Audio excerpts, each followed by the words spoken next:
Good afternoon. Over the past week, the President and I have traveled across the country to mark the passage of the American Rescue Plan, to tell the American people about how 100 million checks are on their way, about how 100 million vaccines have now been administered. Big news, good news. And we plan to come down here to Georgia, to the place that made it possible, to share that information. And then Tuesday night, we learned that 8 of our neighbors were killed in a heinous act of violence. Violence that has no place in the state of Georgia or in the United States of America. And we were reminded, yet again, that the crises we face are many, that the foes we face are many. As the President and I discussed with our AAPI community in a meeting earlier today, whatever the killer's motive, these facts are clear. 6 out of the 8 people killed on Tuesday night were of Asian descent. 7 were women. The shootings took place in businesses owned by Asian Americans.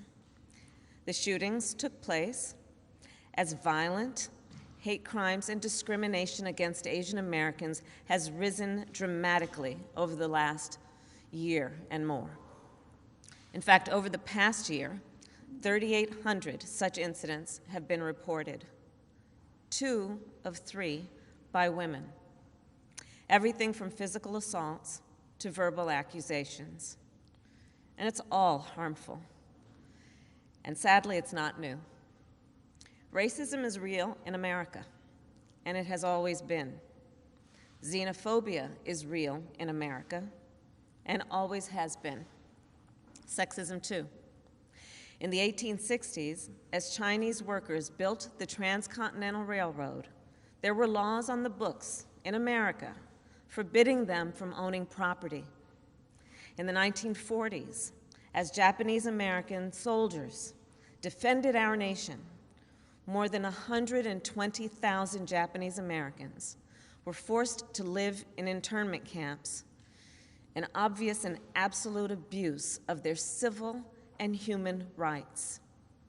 Asian Americans have been attacked and scapegoated. People who are perceived as Muslim know what it was like to live in our country after 9/11. For the last year, we've had people in positions of incredible power scapegoating Asian Americans, people with the biggest pulpits spreading this kind of hate. Ultimately, this is about who we are as a nation. This is about how we treat people with dignity and respect. Everyone has the right to go to work, to go to school, to walk down the street and be safe, and also the right to be recognized as an American, not as the other, not as them, but as us. A harm against any one of us is a harm against all of us.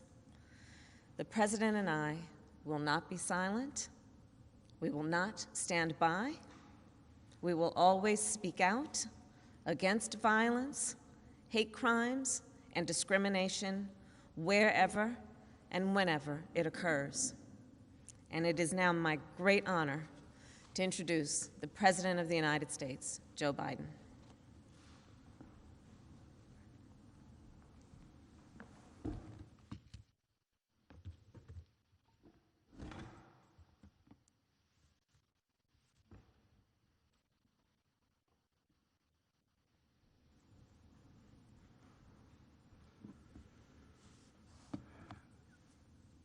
Thank you, and good afternoon.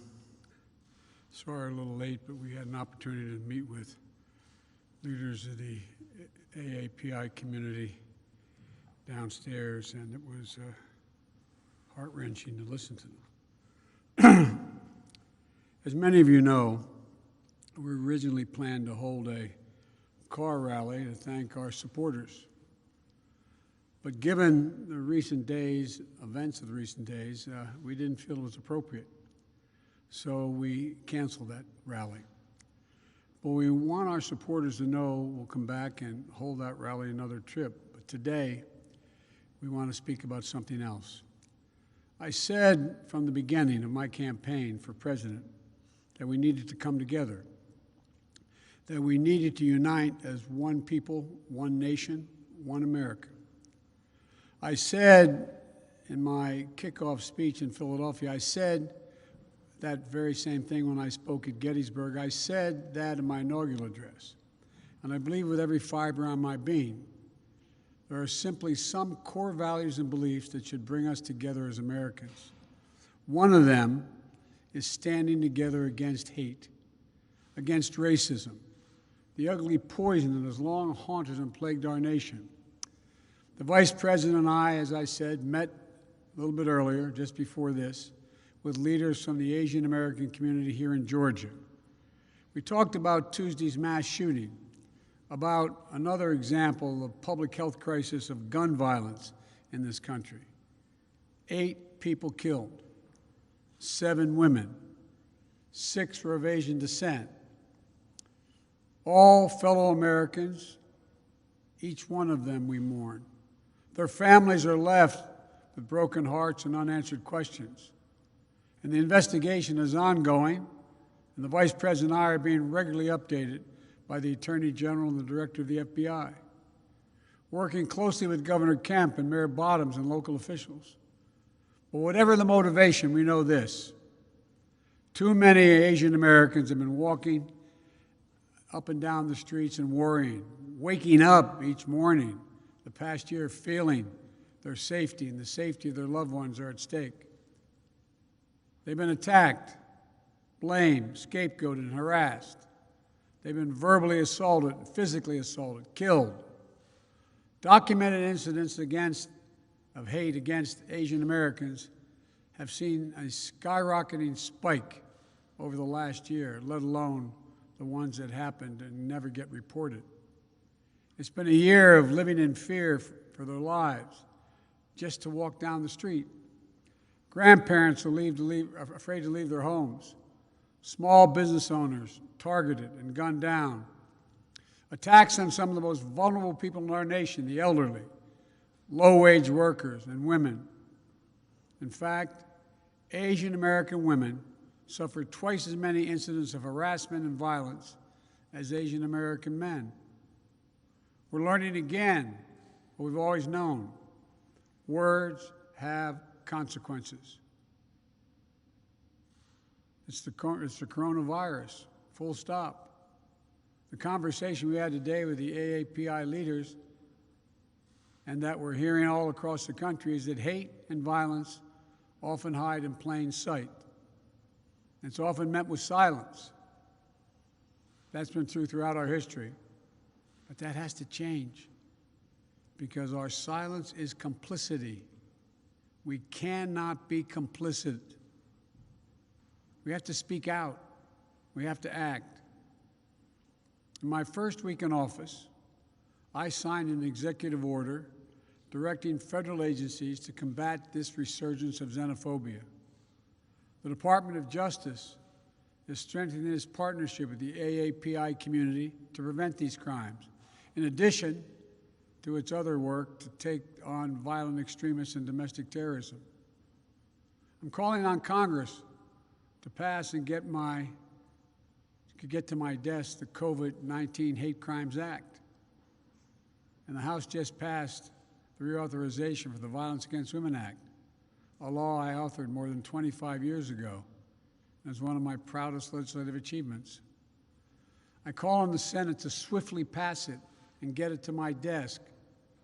But for all the good that laws can do, we have to change our hearts. Hate can have no safe harbor in America. It must stop. And it's on all of us together, to make it stop. Something else should bring us together, and that is a belief in science. Science isn't something that should divide us. There's nothing political about it. There's nothing partisan about it. One of America's best examples of commitment to science is headquartered right here in Atlanta, the Center for Disease Control and Prevention. The CDC represents the best of this nation, brilliant minds, deep faith in science, and a strong commitment to public service. We came here to thank them for all the work they do, and especially the work they've done over the course of this pandemic. We owe them and their families our gratitude. We wanted to convey to them the absolute commitment to give them everything they need to do their work and get it done, free of politics and guided by science. And because of them, we're making real progress. We just met my goal of administering 100 million shots before my first 100 days in office. We did it in about 60 days. We're not stopping now. The American Rescue Funds, more vaccines, more vaccination centers, and more increase in testing. It's going to help us accelerate our nationwide effort to reopen schools safely. Last week, I directed all states, tribes, and territories to make all adults eligible to be vaccinated no later than May 1. But while this is a time of optimism, it's not a time for relaxation. I need all Americans to keep doing your part. Wash your hands, stay socially distanced, keep masking up as recommended by the CDC, and get vaccinated when it's your turn. None of this is political. It's all science-based. But now is not the time to let our guard down. That's science-based as well. In the last week, we've seen increases in the number of cases in several states. Things may get worse as new variants of the virus spread. That's why we need to vaccinate as many people as quickly as we possibly can, because it's the best thing we can do to fight back against these variants.